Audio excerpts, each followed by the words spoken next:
साथियों अब हम इसके पार्ट 3 को सोल्व करते हैं। हमारा पार्ट 3 में दी हुई इक्वेशंस है। पहली इक्वेशन है 2x plus y minus 6 equal to 0। ये इक्वेशन 1 हो गई क्योंकि ऑलरेडी रेखीय समीकरण के रूप में लिखी हुई है। दूसरी इक्वेशन है 4x minus 2y minus 4 equal to 0। ये हमारी इक्वेशन 2 हो गई, अर्थात ये ऑलरेडी पेयर ऑफ लीनियर वो रेखीय समीकरण के रूप में लिखी है, तो इन्हें हमें रीअरेंज नहीं करना है। अब क्या करना है, कोफिशिएंट निकालने के लिए क्या करेंगे, ठीक बिल्कुल वैसे ही है जैसे आप पीछे के सवाल किए। यहाँ पर हमें कोई भी कुछ नहीं छोड़ना है। और मैं तो कहता हूँ ये जो चैप्टर है पूरा, जो मेरे यदि आप इंट्रोडक्शन के दोनों वीडियो देख लेंगे तो आपको पूरा समझ आ जाएगा, इसमें कहीं प्रॉब्लम ही नहीं होगी। उसमें बिल्कुल अच्छे से समझाया है कि क्या क्या इसमें प्रॉब्लम्स आएंगी, किस तरीके से पेयर ऑफ लीनियर इक्वेशंस होती है। तो पूरा एक बार मैं तो आग्रह करूंगा कि आप उसे देखिए। तो ये हमारी दो इक्वेशन हो गई। अब ए और बी के कोफिशिएंट ज्ञात करेंगे कंसिस्टेंट या इनकंसिस्टेंट का पता करने के लिए। तो अब हम क्या लिखेंगे यहाँ पर, compare to general form of pair of linear equation. General form हमारी क्या है, आपको पहले ही पता है, a1x b1y plus c1 equal to 0, a2x b2y plus c2 equal to 0। ये है। तो हम a1 हमारा क्या होगा कोफिशिएंट 2, b1 होगा 1 और c1 क्या होगा -6। ठीक इसी प्रकार a2 4, b2 -2 और c2 होगा -4। इस प्रकार ये a1 a2 b1 b2 c1 c2 के कोफिशिएंट आ गए। इन्हें कंपेयर करने के लिए हमें लिखना होगा a1 अपॉन a2 2/4, 2 1 जा 2, 2 2 जा 4, 1/2 आ गया। इसी प्रकार b1 upon b2 equal to 1/-2। ठीक इसी प्रकार c1 upon c2 equal to -6 upon -4, -6 upon -4। तो माइनस से माइनस कैंसिल हो जाएगा, 2 से होगा तो 3/2। ये हमारे पास a1 a2 b1 b2 और c1 c2 के क्या आ गए, कोफिशिएंट आ गए। यहाँ पर इसको और दोबारा एक बार लिख लेते हैं सिंप्लीफाई करके। a1 upon a2 equal to 1/2, b1 upon b2 equal to 1/-2 और c1 upon c2 equal to 3/2 बराबर। ये हो गया। यहाँ लिखेंगे, फिर कंपेयर करने पर हमें क्या आया, एयर a1 अपॉन a2 क्या है 1/2 और b1 अपॉन b2 देखिए यहाँ पे थोड़ा ध्यान देने की जरूरत है। यहाँ देखिए a1 अपॉन a2 है 1/2 और b1 अपॉन b2 है -1/2। तो दोनों रेशो सेम नहीं हुआ, वो माइनस में आ गया, इसलिए ये लिखेंगे a1 upon a2 not equal to b1 upon b2। ये दोनों बराबर नहीं है। इसी प्रकार not equal to c1 upon c2। तो ऐसी कंडीशन में क्या होता है, ये हमारे कंपेयर करने पर हमें मिला अनुपात। तो ऐसी कंडीशन में क्या होता है, जब a1 upon a2 not equal to b1 upon b2 होता है, तो ऐसी स्थिति में क्या होता है, ऐसे रेखीय समीकरण युग्म का एक अद्वितीय हल होता है, अर्थात एक यूनिक सॉल्यूशन होता है। और ऐसे रेखीय समीकरण युग्म को हम consistent pair of linear equation कहते हैं बराबर। तो यहां लिखेंगे therefore this pair of linear equation is consistent। ये हमारा सवाल सोल्व हो गया। हमने यह ज्ञात कर लिया है कि यह कंसिस्टेंट है या इनकंसिस्टेंट है। लेकिन हमारे क्वेश्चन में क्या दिया हुआ है, यदि कंसिस्टेंट है तो ऑब्टेन दी सॉल्यूशन ग्राफिकली, इसका ग्राफीय रूप से हल ज्ञात कीजिए। तो अब हम कंसिस्टेंट है तो इसका ग्राफीय रूप से हल ज्ञात करेंगे। इसके लिए हमें क्या करना पड़ेगा, यहां लिखना पड़ेगा ग्राफिकल सॉल्यूशन। यहां से इसका पार्ट 2 शुरू हो जाता है। ग्राफिकल सॉल्यूशन में क्या होगा, हम इक्वेशन 1 लेंगे सबसे पहले, क्योंकि इसके ग्राफीय रूप से सोल्व करने के लिए कोऑर्डिनेट लेने पड़ेंगे एक इक्वेशन के कम से कम 2 कोऑर्डिनेट। और तो हम पहले सबसे पहले इक्वेशन 1 को लेते हैं, 2x + y - 6 = 0 इक्वेशन 1 है। तो इसमें हमें क्या करना होगा, अब हम इसमें क्या करेंगे कि पक्षांतरण विधि से 1 वेरिएबल टर्म में लिख लेंगे। y = क्या होगा, 6 को राइट साइड में ले जाएंगे, 6 - 2x बराबर।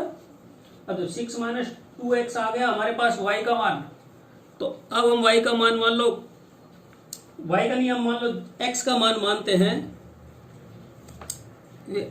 अरे सॉरी, हम वेरिएबल लेंगे ना, सबसे वो टेबल बनाएंगे ना कोऑर्डिनेट के लिए। ये हमने एक टेबल बनाई कोऑर्डिनेट ज्ञात करने के लिए, ये x और ये y। अब हम इसमें कम से कम 2 कोऑर्डिनेट तो लेने ही पड़ेंगे।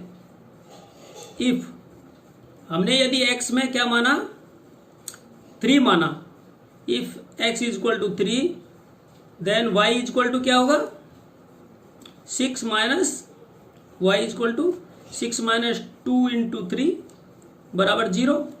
तो x का मान हमारे पास 3 आया तो y का मान आया 0। ठीक इसी प्रकार दोबारा, इफ x = हमने माना 2, x को हमने 2 माना, देन y क्या आएगा, y = 6 - 2 × 2 = 2 2 जब 4, 4 में 6 में से 4 गया तो माइनस हुआ तो क्या आया 2। तो यहां पर आया x का मान 2 है तो y, अरे सॉरी, x का मान 2 है तो y का मान भी 2 है, y का मान भी 2 है। इस प्रकार x और y के मान आ गए। अब हम ठीक इसी प्रकार यदि x का मान 4 मानते हैं तो y का मान क्या आएगा, y का मान देखिए, y = 6 - 2 × 4 = 6 में से -8 जाएगा तो -2 बचेगा। तो x = 4 और y = -2। इस प्रकार हमने इक्वेशन 1 के लिए x और y के कोऑर्डिनेट प्राप्त कर लिए। ठीक इसी प्रकार हम इक्वेशन 2 को लेंगे।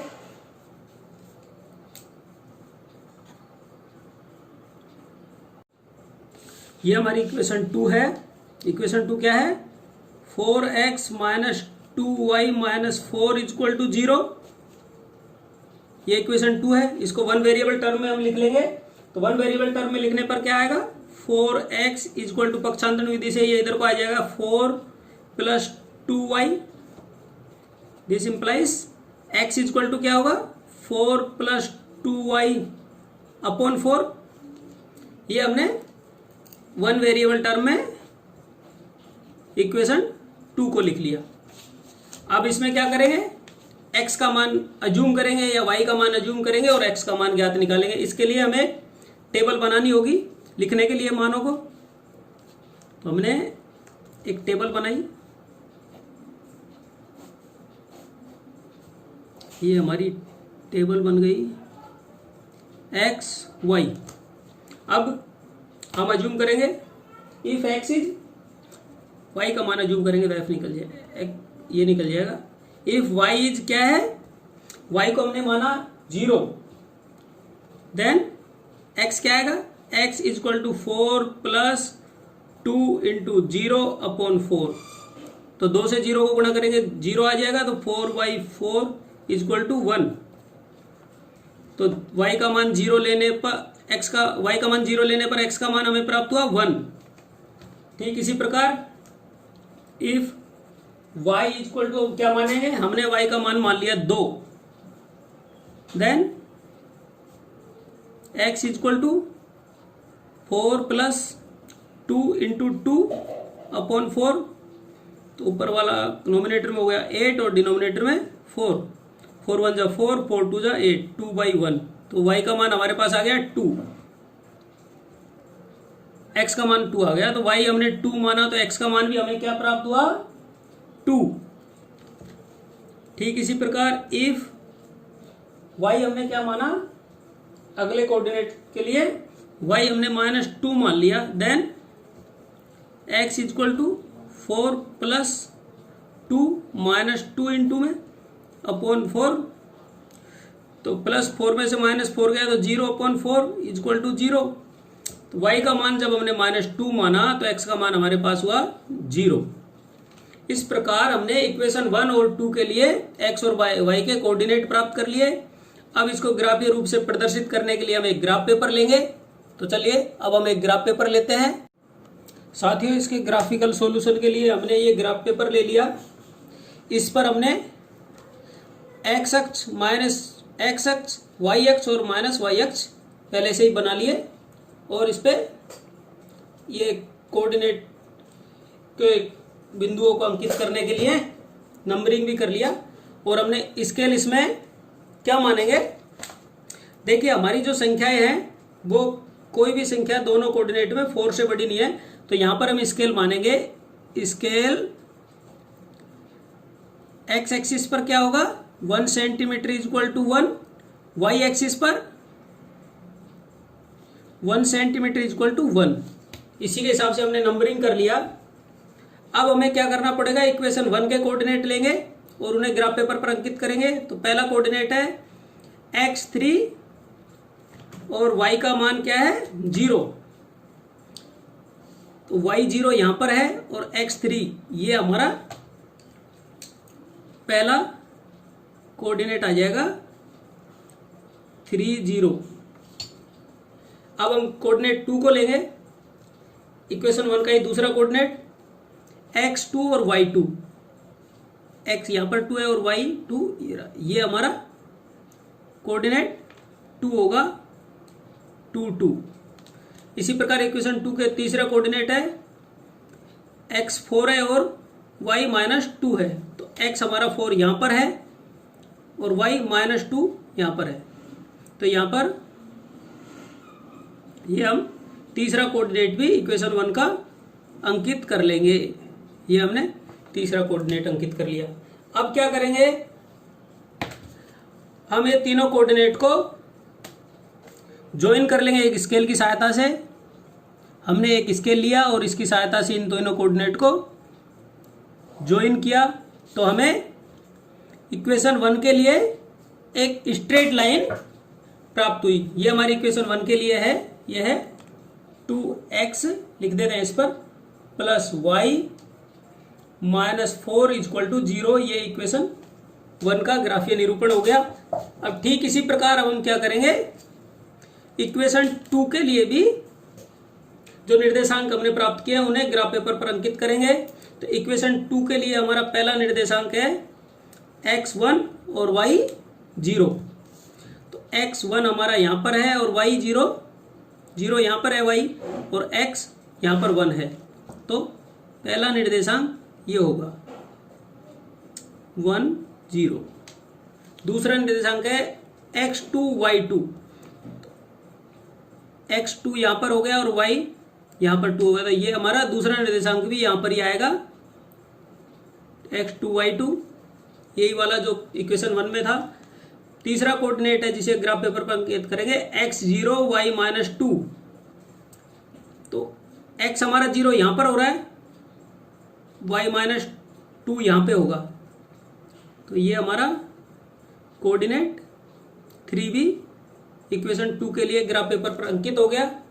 ठीक उसी प्रकार अब हम क्या करेंगे, इन तीनों कोऑर्डिनेट को स्केल की सहायता से ज्वाइन करेंगे। ये हमने स्केल लिया, इनको ज्वाइन किया, तो हमें इक्वेशन 2 के लिए भी एक स्ट्रेट लाइन मिली। ये इक्वेशन 2 है, 4x माइनस 2y माइनस, ये सॉरी 6 था गलती से, 4x minus 2y minus 4 equal to 0, ये हमारी इक्वेशन 2 हो गई।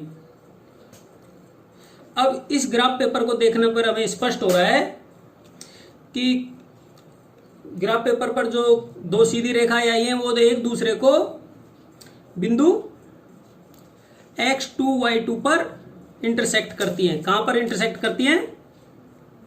ये x2 और y2। तो इस प्रकार हम कह सकते हैं कि यह रेखीय समीकरण युग्म का एक अदित तल होगा, अर्थात इसका अदित तल क्या होगा कि x2 और y2। इस प्रकार हम कहेंगे हेंस x इक्वल टू नहीं hence this pair of linear equation show intersecting lines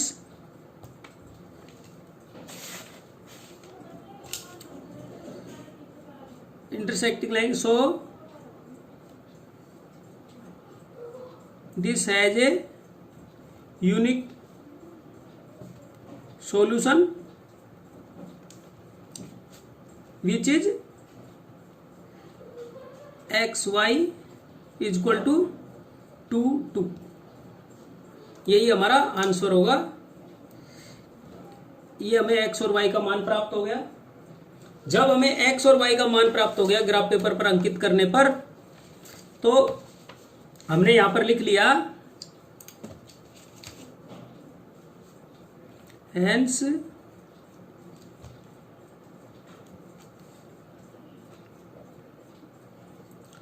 x y equal to 2 2, then x equal to 2 y equal to 2।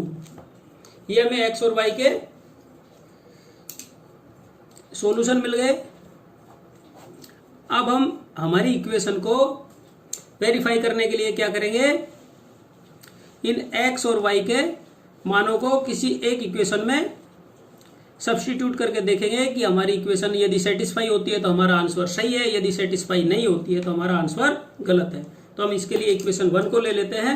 ये हमने इक्वेशन 1 लिया। हमारी इक्वेशन 1 है 2x plus y minus 6 equal to 0। यहां पर हम देखते हैं x का मान हमारे पास 2 आया, प्लस y का मान भी 2 आया, माइनस 6 इक्वल टू 0। 2 2 जा 4 plus 2 minus 6 equal to 0। Then 6 minus 6 equal to 0। तो यहां पर हमारा 0 इक्वल टू 0। तो ये हमारा कंडीशन ट्रू है। तो हम कह सकते हैं कि दिया गया आंसर हमारा बिल्कुल ठीक है। हमें यही सॉल्यूशन निकालना था। यहां पर ही हमारा आंसर हो जाता है। ओके साथियों, ये हमने वेरीफाई करने के लिए देखा है कि हमारा आंसर सही है या गलत है। Okay, thank you.